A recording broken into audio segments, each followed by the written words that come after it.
Right, Army, I want to talk about dealing with pressure because we've both been lucky enough, I'd like to say, or we deserve that chance, to bowl the first ball of an Ashes series. I've done it a couple of times. I think you've done it a couple of times. Let's start with you because it's more interesting than mine, first ball. 2005, you bowled the first over at Lord's, and it's still talked about to this day for the reasons you set the tone. And then you also bowled that ball in, sorry, I can't stop laughing, 2006, where you didn't take the cup bit. And you always get taught to use the facilities, and you didn't manage to use them. So tell me the difference in mindset at 2005 and then just 8 months later, whatever, 2006. I think there's a whole package of it, and we haven't got time to go deep delving into it, but preparation is massive.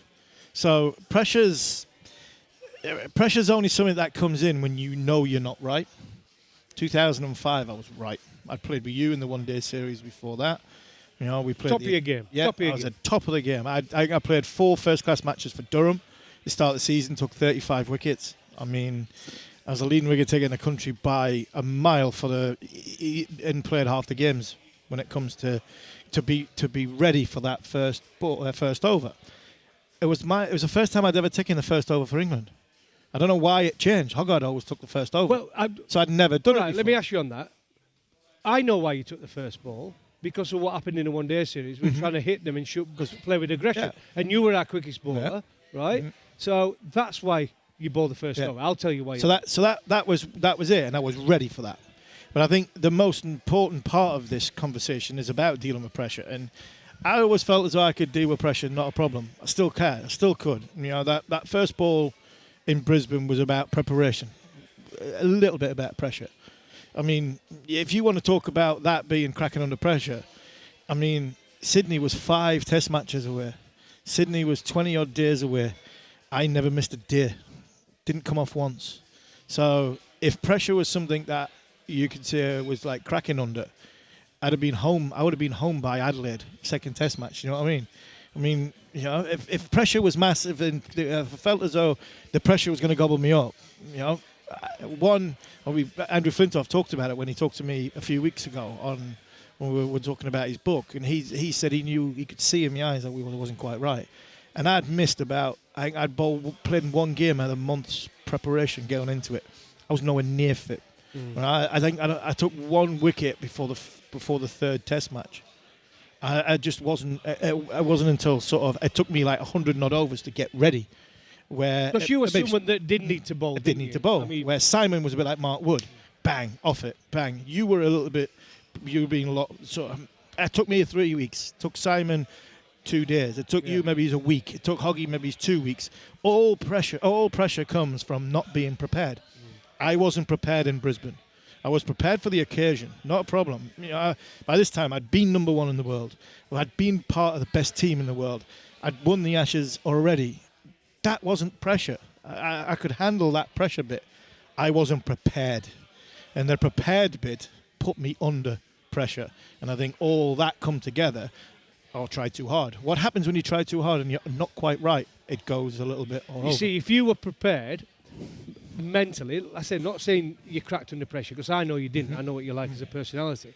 But because you were underprepared, by bowling that the first ball, normally if you were prepared, you'd just laugh at that and say, look, it just slipped out. It's going to happen. But then because you didn't feel as though you were ready to play in a test match and not had enough overs under your belt, it makes the next ball even harder, doesn't it? And it was a bouncer. It went over the top of Langer's head. But the cracking under pressure bit, I bowled 15 overs that day. So if you're going to go and the pressure's got to you and you've cracked under pressure, you ain't bowling a second over. Never mind. You might not even bowl a second ball. Oh, something's gone. I'm fat lock. I'm off. I'll see you later. So the preparation is the key.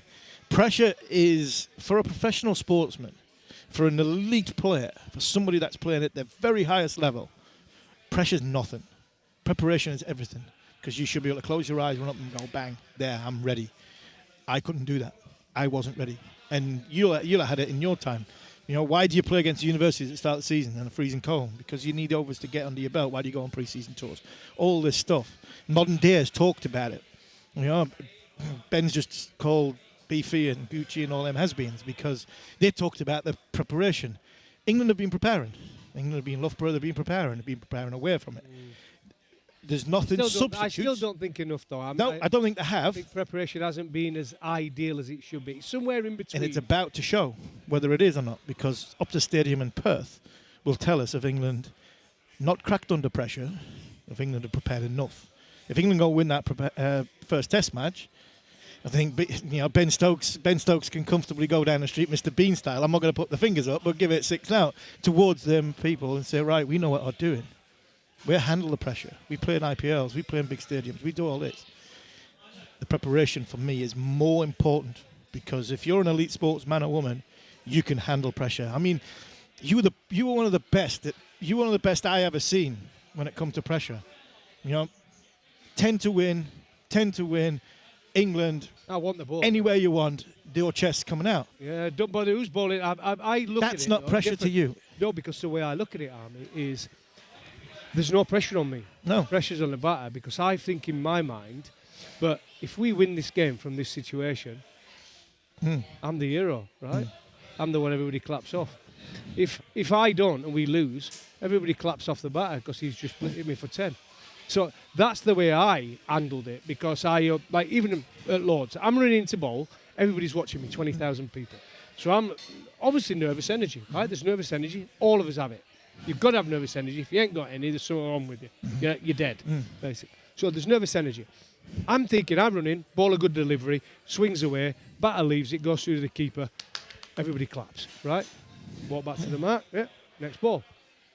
If I run in and I bowl a decent delivery and the batter just leans on one and hits it through the covers for 4, what does everybody do in the crowd? They're all watching the batter. Yeah. And they're clapping the batter. They're not bothered about my delivery. They're clapping the batter because they're all watching him.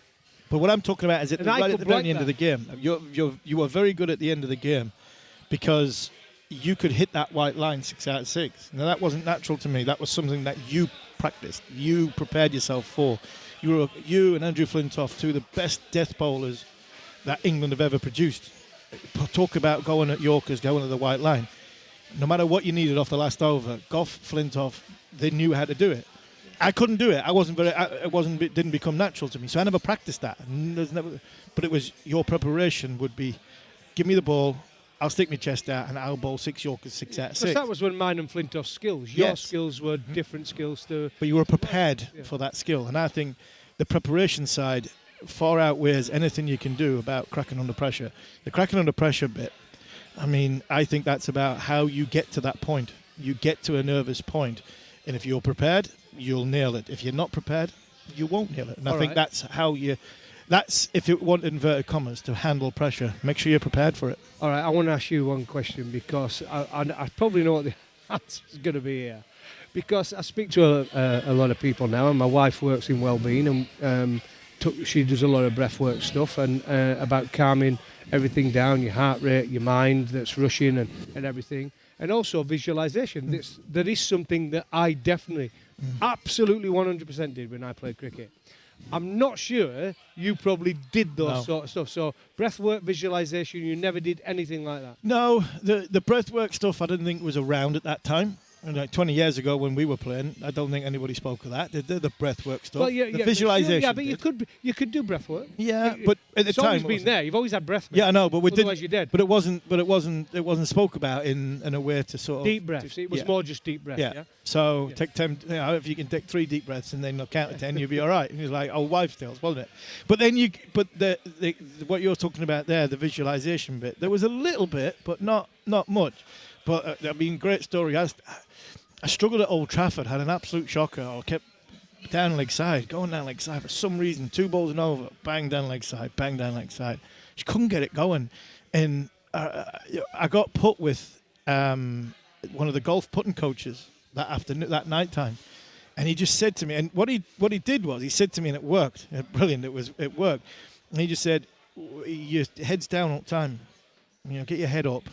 Pick a point above the side screen. Once you've let go of the ball, turn around, pick a point. Don't deviate anything and just look at that point. Keep your head up, good thoughts going in all the way. And the next day I did it, and it worked brilliant. I felt more positive, more in control. But the problem was, I mean, it must have been the alcoholic in me, because it was the black and yellow Wolf Blast sign above the side screen. So I spent the whole day looking at Wolf Blast.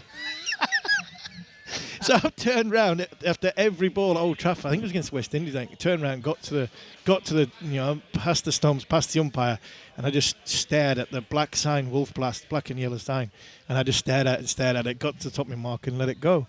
So I think after that point, I knew that there was something in it where, taking your mind away from, getting your head down. And good job you said everything Taylor.